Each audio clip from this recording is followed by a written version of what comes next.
Hi everyone, it's Casey Williams. Well, going back to the origins of Jaguar, it's always built sporting machines with a little bit of elegance and a little bit of luxury, but really the emphasis on a car that really handles well and goes fast. It goes all the way back to the SS's, the XKs in the 1950s, the E-Type in the 60s, and even the XJ6, which really defined what a sports sedan should be for decades. Well, as we move into the electrical vehicle era, the EV era, Jaguar is doing it yet again with the iPace, a car that really will give Tesla a run for its money. Let's go have a look at it. While the iPace looks something from the next decade, it is very clearly a Jaguar. From the aggressive front end, you got the oval grille, it's a real trademark of the brand, especially recently looking like that. It's just the aggressive stance of the car and the delicate lines of it.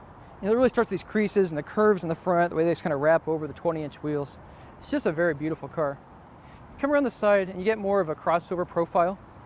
In fact, you can do some mild off-roading with this vehicle. It's got an air suspension, you can raise it up, get a little more ground clearance.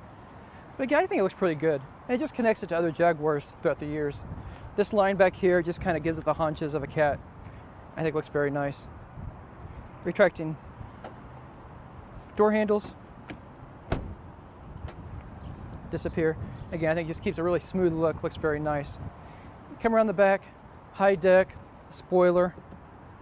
Just gives it a unique stance. Kind of connects a little bit to the other Jaguar crossovers, but I think it just looks very classy. Power hatch, and a pretty roomy back end. Rear seats fold down, plenty of luggage space. You got a power port here in the trunk as well. So a pretty practical EV.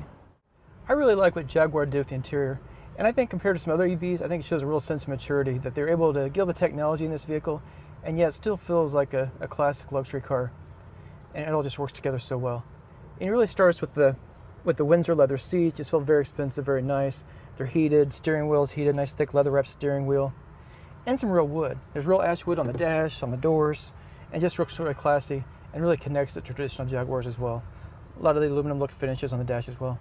Big touchscreen up above for the navigation, media, and phone. Control that there. Dual zone automatic climate control and another glassy display down below here. Push buttons for the gear selection, drive, neutral, reverse, here and park. Got a flat screen display in the middle. Again, I think all works out really well. Over on the right side, some of the neat controls for the vehicle. You can, like I said, you can raise the suspension. It's an air suspension, give you a little clearance for off-roading, and then also buttons for the drive modes. So if you want to have longer range in the vehicle, you want to put it in the eco mode. If you want to have some fun, put it in sport mode and really enjoy that as well. But overall, just a lot of nice stuff in this car. It's got the Meridian audio system, sounds very nice. Full-length glass roof. It's got UV protection, so when I first drove it, I thought, oh my gosh, I want to roast in this car, but you really don't. It feels very nice. And a lot of safety gear on it. Adaptive cruise control, you've got automatic emergency braking on the front, lane keep assist, blind spot warning, round view camera, pretty much the full load of safety gear as well. So a car that's just very comfortable, and I found this week that despite all the technology in this car, it was pretty easy to get used to it and enjoy using it.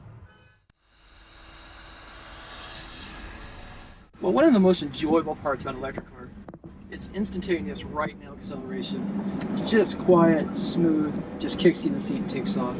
So this car has a 90 kilowatt hour electric package system, lithium ion batteries, does 0 to 60 in 4.5 seconds, top speed 124 miles per hour.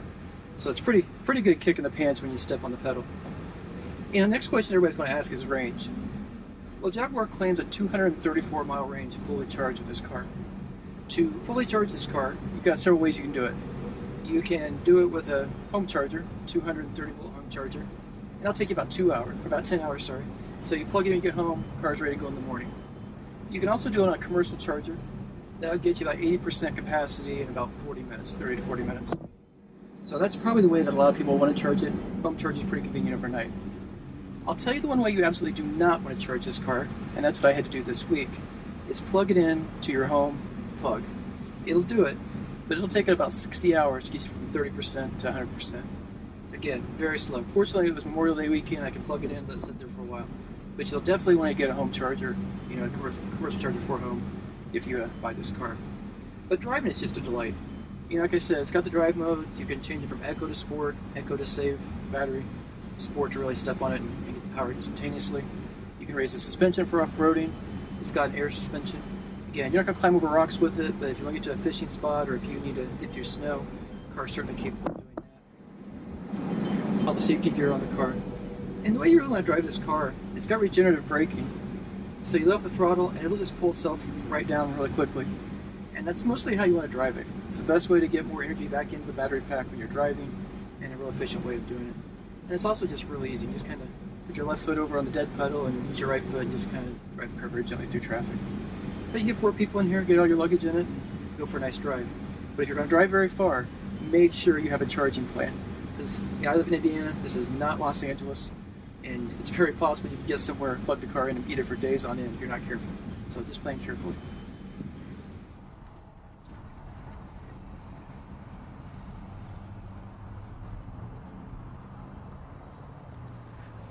Well, I've been saying for a while that at some point Tesla was going to get some serious competition, and at that point it was going to be game on.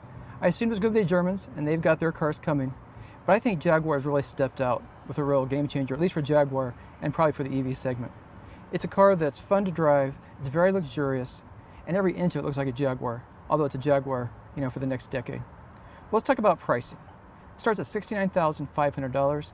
This one, as equipped, $86,771. So it's kind of pricey for a car with a 230-mile range. But everything this car has makes it competitive with the top players in that segment. Well, next week we'll have another fun car, and until then, storm forward.